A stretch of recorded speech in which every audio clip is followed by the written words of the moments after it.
1931. A two-room house nailed together on a hillside above a creek hollow in the coalfields of eastern Kentucky, a settlement the company maps called Cutter's Branch. Nora Sizemore was 34 years old, and she had buried a husband the previous October in the number 6 drift mine, and she had 4 children who needed feeding every single morning, whether she had anything in the pantry or not. Her weekly grocery money that November came to $1.19, not $1 and some change.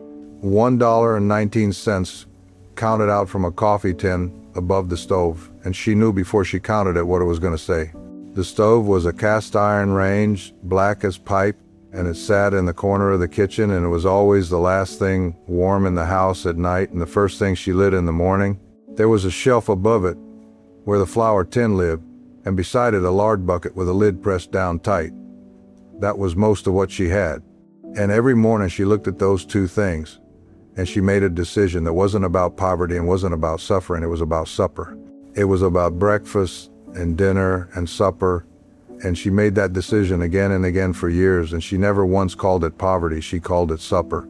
Now, if you're living alone tonight, friend, and the grocery bill's been climbing every month, and the pension check hasn't, and you're starting to wonder whether a person on a fixed income can still eat like a person and not like they're apologizing for existing, I need you to stay with me for the next few minutes, because Nora Sizemore already answered that question. She answered it 100 times before breakfast with 3 ingredients and a cast iron pan, and what she made is better than most of what they sell you in a box today. But here's the twist. The record now says the food she cooked that morning for pennies was more filling, more real, and made from things she could name, compared to what they sell you today in a bag with 4 paragraphs of ingredients printed so small you need your glasses to read them. Somebody decided right around the middle of the last century that convenience was worth more than knowing what you were eating.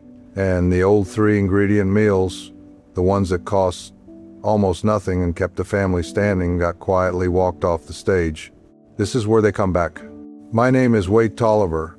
I am 58 years old, and my family has been on Tolliver Gap in the Cumberland Plateau of eastern Kentucky since 1788.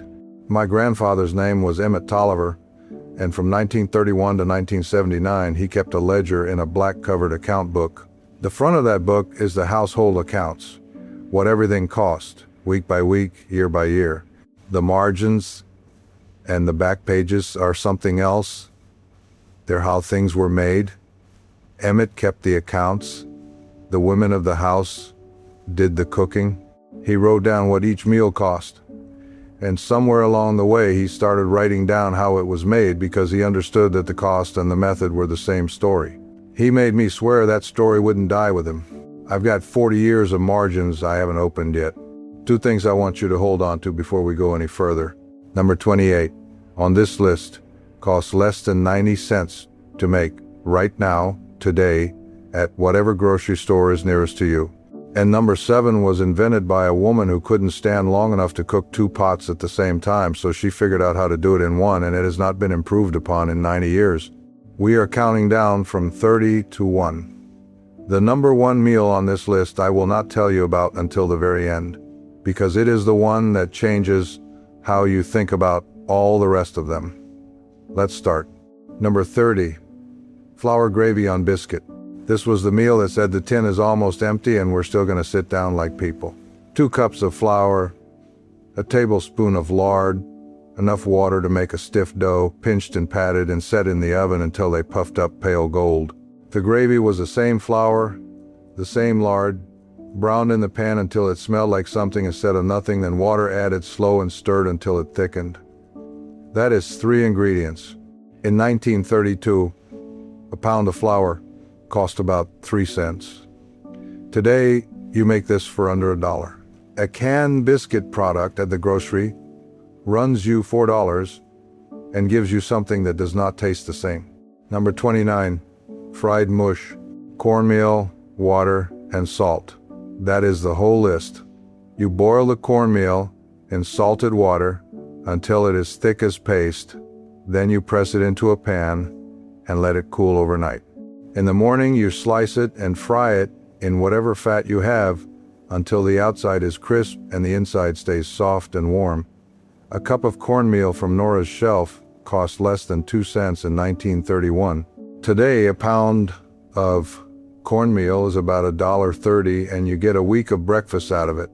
A box of the name brand corn-based breakfast cereal it replaced costs $4 and change and is gone in 2 days. Number 28, bean bread. Dried beans and cornmeal and water, that is all. The beans cook soft, then they get mashed and folded into cornmeal batter, and the whole thing is wrapped in corn husks, if you have them, or just pressed flat and cooked slow on the griddle. This comes straight out of the Cherokee tradition that ran through the mountain communities of western North Carolina and eastern Tennessee, and the Appalachian families who learned it from their neighbors. It fed people for a very long time on very little. Dried beans today run about $1.60 a pound. You make this for under 90 cents and it fills you. Number 27, salt pork and potatoes. A few slices of salt pork, 3 or 4 potatoes, water to cover, that is it. The salt pork goes in the pot first and renders down until the fat runs clear. Then the potatoes go in and cook in that fat and water until they are soft all the way through, and the whole pot smells like something worth eating. In 1935, a pound of salt pork cost about 12 cents. Today it is roughly $2. The processed potato product that sits on the shelf next to it costs 3 times that and does not taste like a potato. This meal left the table sometime in the 1960s when salt pork got quietly replaced by products that kept longer on a shelf and made more money for the people selling them. Number 26, cracker hash. Saltine crackers, little fat, and an onion. You crumble the crackers into a pan with rendered fat, add the onion sliced thin, and cook it low until the crackers absorb everything and go brown at the edges. It sounds like nothing. It tastes like a decision made by someone who understood what heat and fat and time can do to something plain. A sleeve of crackers in 1940 was a few cents.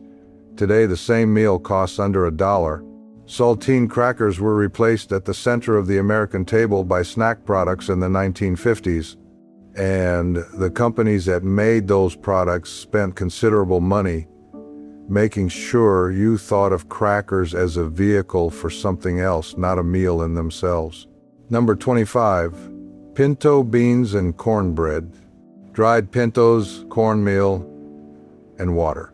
You soak the beans overnight, then simmer them for hours with salt until they are creamy all the way through, thick enough that the pot liquor coats a spoon. The cornbread comes out of the oven when the beans are ready. You crumble the cornbread into the beans and eat them together in a bowl. In 1933, a pound of dried pintos cost about 4 cents. Today, that same pound costs under $2 and feeds 4 people. This meal was on every table in Appalachia from the 1800s through the 1950s. It did not disappear because people stopped being hungry. It disappeared because canned soup got cheaper to buy than it took effort to make, and someone made a lot of money on that difference. Number 24, tomato gravy. Canned tomatoes, flour, and fat. You brown a little flour and a little fat, then open a can of tomatoes and pour them in, and stir until it thickens into something rich and red and slightly sharp. You pour it over biscuits or bread or grits or whatever's on the table. This was a standard Depression-era breakfast across the rural South, mentioned in household records from Alabama through Virginia through eastern Tennessee. A can of tomatoes today costs under $1. The whole pot of gravy costs less than that. It fell off breakfast tables in the 1960s and 70s as eggs became cheap enough to replace it, and nobody wrote down why. Number 23, water gravy. This one has only flour, fat, and water. No meat, no milk, just flour browned in a spoonful of lard until it smells like something is happening, then water poured in and stirred until it turns into gravy. It pours over anything. Bread, biscuit, rice, potatoes. You close your eyes, and it tastes like something that came from an animal, and it did not. This was the gravy when there was no milk and no drippings and no choice, and it held Flour was the cheapest thing in the store. Today you make this for cents.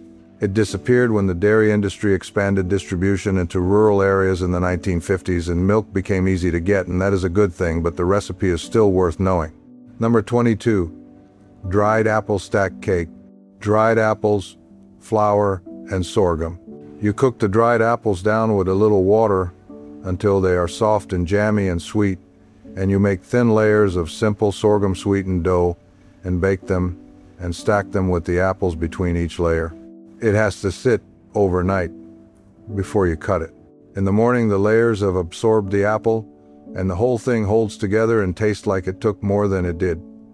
This was the wedding cake in many mountain communities for generations. The ingredients were shelf-stable through winter. Dried apples and a jug of sorghum today will cost you under $4 and make a cake that will outlast anything from a bakery box. Now the first pattern break, friend. From number 21 down, we are not talking about stretching a dollar. We are talking about what went on the table when the dollar was already gone. Number 21, grease bread, bread dough, and rendered fat. That is the entire recipe. You mix flour and water into a dough, then you pour a thin layer of whatever fat you have saved into the bottom of a pan, lay the dough on top, and bake it until the bottom crisps in the fat and the top goes pale and soft. The fat was bacon grease, lard, the scrapings from the bottom of the pork bucket. Nothing was thrown away. Today you make this for under 50 cents. It left the family table as margarine, and then butter grew cheaper and more available through the late 1940s, and nobody mourned it. But the people who ate it did not think of it as a poverty food. They thought of it as bread. Number 20, milk toast. Bread, milk, and a little salt. You warm the milk, you lay the bread in a bowl, and you pour the warm milk over it and add salt. That is the entire preparation. It was given to children who were sick, to elderly people who couldn't chew, to anyone whose stomach was unreliable. It is the most gentle thing on this list. Emmett's book notes it with the price of a pint of milk in 1938, which was 5 cents. Today, the whole bowl costs under 60 cents and takes 3 minutes.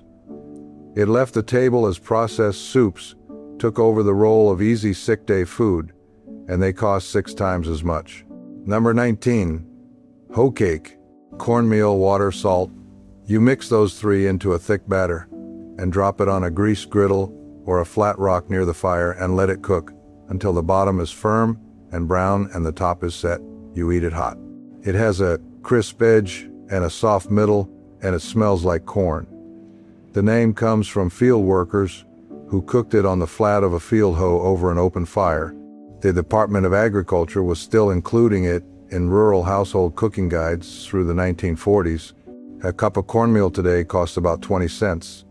It disappeared as white bread became nationally distributed and cheaper by the loaf, and someone made very good money on that distribution. Number 18, Rivel soup. Flour, egg, and broth. You rub the flour and egg together between your fingers until it makes small dry crumbles. Then you drop those crumbles into hot broth, and they cook into soft, irregular dumplings in about 5 minutes. The broth could be anything, chicken or pork or just salted water with a bone in it. Pennsylvania Dutch and German immigrant communities throughout the Mid-Atlantic and Appalachian regions kept this recipe alive through the Depression. An egg and a cup of flour today costs about 30 cents. The soup is done in under 15 minutes. It was replaced by canned noodle soup sometime in the 1950s when the canned goods industry expanded its rural reach, and the switch cost families several times what this meal cost to make. Number 17, crackling bread, cornmeal, cracklings, and water. Cracklings are the crisp pieces left in the pan after you render lard from pork fat. They are not garbage, they are flavor. You fold them into cornmeal batter and bake it, and what comes out is a bread with a rich, deep, slightly smoky taste that no commercial cornbread mix has ever come close to. Every part of the animal had a use. Cracklings were the use for the fat that was already used. Today, pork cracklings are sold as a snack food at a markup. You can still get them at a butcher shop for almost nothing. The practice of rendering your own lard at home largely ended by the 1960s, when commercially processed vegetable shortening became dominant, and the companies behind that shift did very well. Number 16, sweet potato and cornbread. Mash sweet potato, cornmeal, and water. You fold the cooked sweet potato into the cornmeal batter and bake it, and it comes out with a slight sweetness and a dense, moist crumb that plain cornbread does not have. Sweet potatoes were grown in kitchen gardens throughout the rural South from the colonial period forward.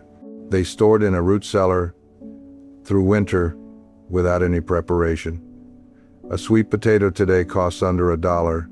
A pan of this bread costs under $1.50 and feeds a family. It left the table as commercial bread became affordable and sweet potato growing declined in home gardens through the 1960s. Number 15, potato soup, 3 ways. Potatoes, water, salt. That is the base. You dice the potatoes and simmer them in salted water until they are soft. Then you mash some of them against the side of the pot to thicken the broth. The 3 ways were what you added if you had it. A little milk if the cow had given that morning, a spoonful of bacon grease if the pail wasn't empty, or nothing at all, just potatoes and salt and thyme. All 3 versions were supper. All 3 versions were enough. Today, 5 pounds of potatoes cost under $4 and you make 8 bowls of soup. The canned cream of potato soup that replaced this meal costs 4 times as much per serving and has a list of ingredients that takes up the whole label. Now the second pattern break, neighbor. Below number 14, these are the meals that came from the edge of nothing, not the end of the week, the edge of nothing. Number 14, cornmeal mush. Cornmeal and water and salt. You pour the cornmeal into boiling salted water and stir it for 15 or 20 minutes until it is thick enough to hold a spoon upright. You eat it hot with whatever is on the table, or you eat it plain. It was a standard breakfast from the colonial period through the mid-20th century, tracked in household records across the rural South, the Ohio Valley, and the mountain communities of Virginia and Kentucky. Cornmeal in 1935 cost under 3 cents a pound. Today a pound costs $1.30 and makes 4 large bowls of mush. It disappeared from the breakfast table as cold cereal became nationally marketed in the 1940s, and companies put enormous money into convincing families it was more modern.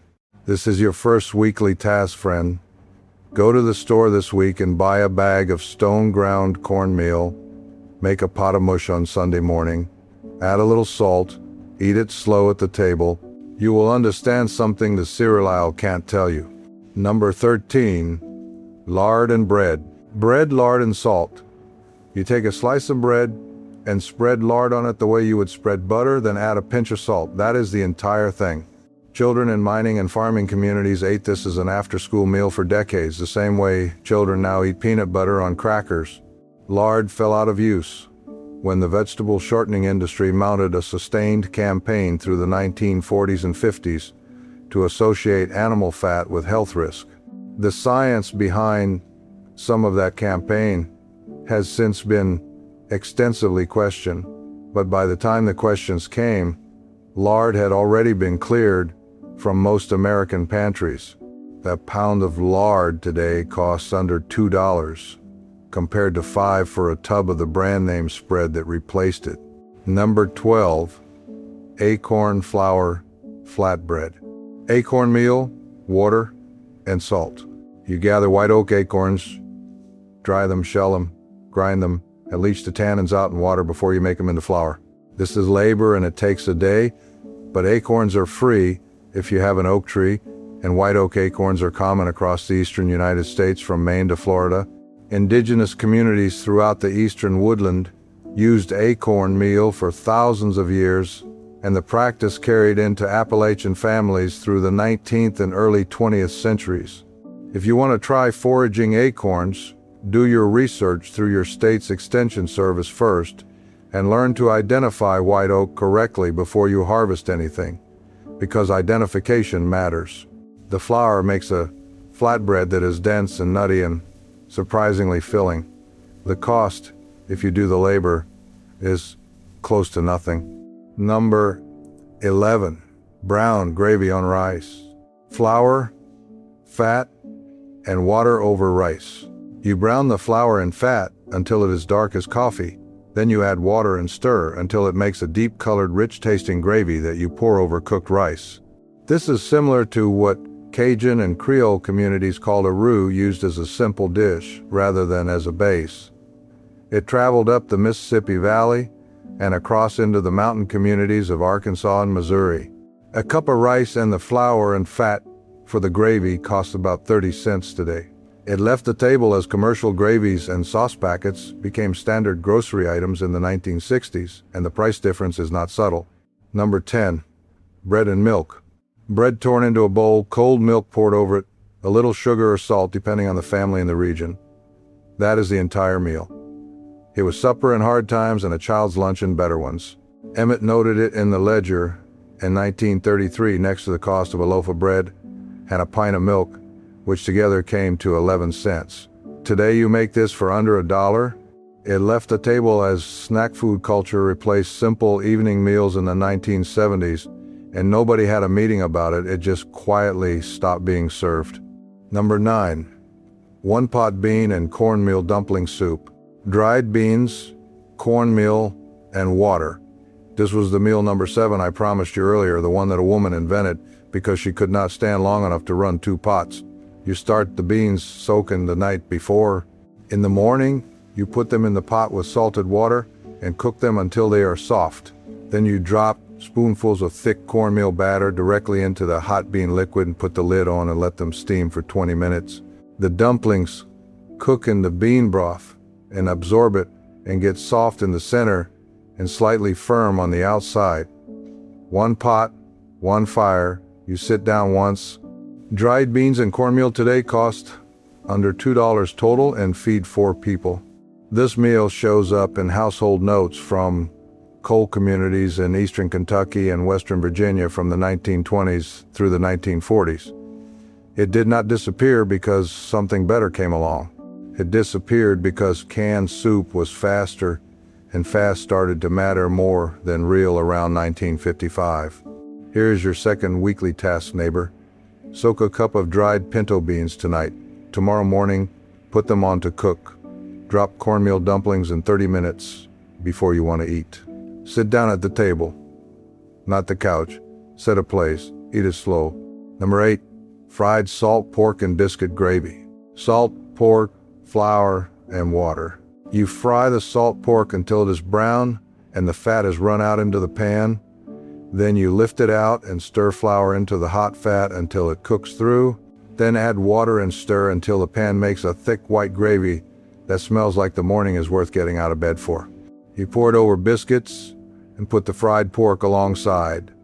Salt pork cost about 10 cents a pound in 1932. Today it is around $2 a pound, and the gravy costs almost nothing beside it. This breakfast left the table in the 1970s as fast food breakfast became a category, and the companies that built that category needed you to believe that making your own wasn't worth the time. Number 7. I already told you this one was coming. See, number 9. I said 7. I meant it to land here because it is the one built for a person who is tired and has very little and still wants something real. That woman could not stand at 2 burners, so she made one do everything. That is not a workaround. That is a solution, and it is a better solution than anything in the freezer aisle. Number 6. Crackling cornbread again, but thin fried. Same 3 things as before: cornmeal, cracklings, water, but instead of baking it, you pour the batter thin into a very hot greased pan and fry it flat, like a pancake, until both sides are dark and crisp. It is a different thing entirely from the baked version. The outside crackles when you press it, and the inside is soft, and it is the kind of thing you eat standing at the stove because you cannot wait. Everything about this costs under $1 today. It was a common quick meal from Virginia, through Alabama, through the Delta, and up into the hill country of Missouri and Arkansas. Cracklings as a pantry item stopped appearing in rural kitchens by the mid-1960s as commercial shortening became universal. Number 5. Dried bean soup with a ham hock. Dried beans, water, and a ham hock or a pork bone. You put all three in a pot and cook them for hours, and at the end you have something that tastes like it has more ingredients than it does, because bone gives broth a depth that nothing else replicates. A ham hock today costs under $2. A pound of dried navy beans or Great Northerns costs about $1.60.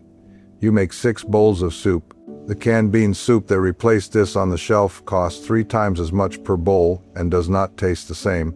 Ham hock soup was on every table with a wood stove in America from the 1800s through the mid-20th century, and it started disappearing right around the time canned goods became rural staples. Now the third pattern break, friend, the last 4. These are not meals from hard times. These are meals from the hardest time you can imagine, and they are still good. That is a thing you need to understand. They are still good. Number 4. Sweetened cornbread. Cornmeal, water, and a spoonful of sorghum molasses. That is all. The sorghum barely sweetens the batter.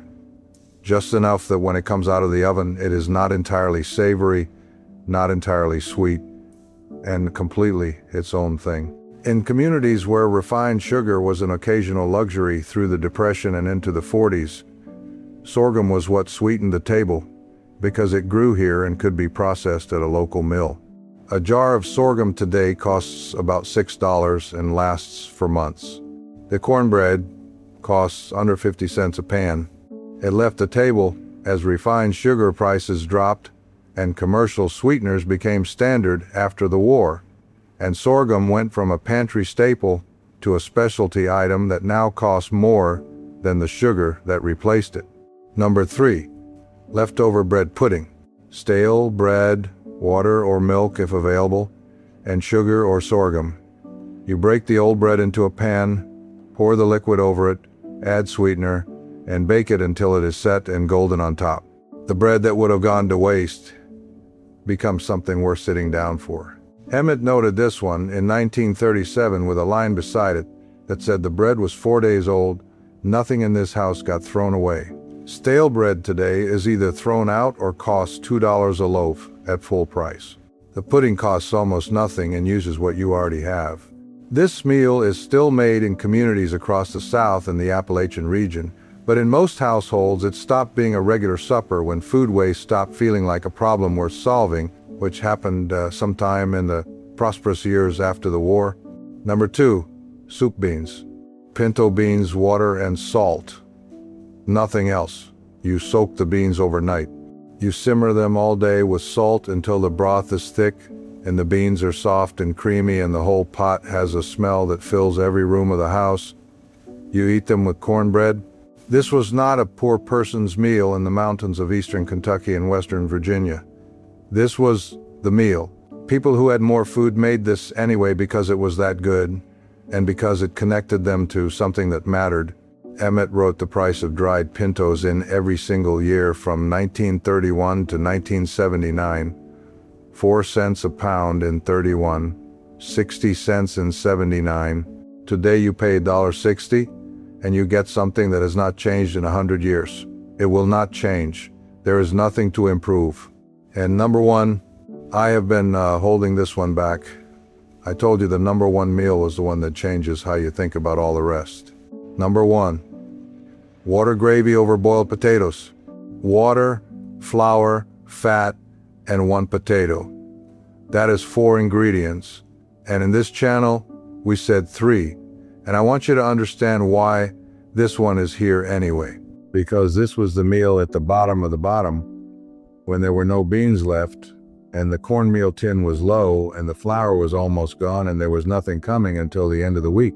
You boiled 1 potato in salted water. You used the same water the potato boiled in to make the gravy, flour and fat, and that hot starchy water, and you poured the gravy over the potato and you sat down and you ate it at the table. Not standing, not fast. You sat down. Nora Sizemore made this on a Tuesday in November of 1931. She had 4 children at the table. She had $1.19 for the week, and she had already spent part of it. And she did not put a sad bowl in front of her children and apologize for what it was. She put a plate down, she sat down with them, she ate. That is what this channel is about. Not the ingredient, not the cost. The decision to sit down anyway, the decision to make something out of what's there and call it a meal and eat it like a person. That is what these women knew that we have forgotten, and it is worth more than anything they could have put in the pantry. Here is my challenge, neighbor. Make one of these this week. Just one. The soup beans, the mush, the water gravy. You do not need a recipe beyond what I've told you.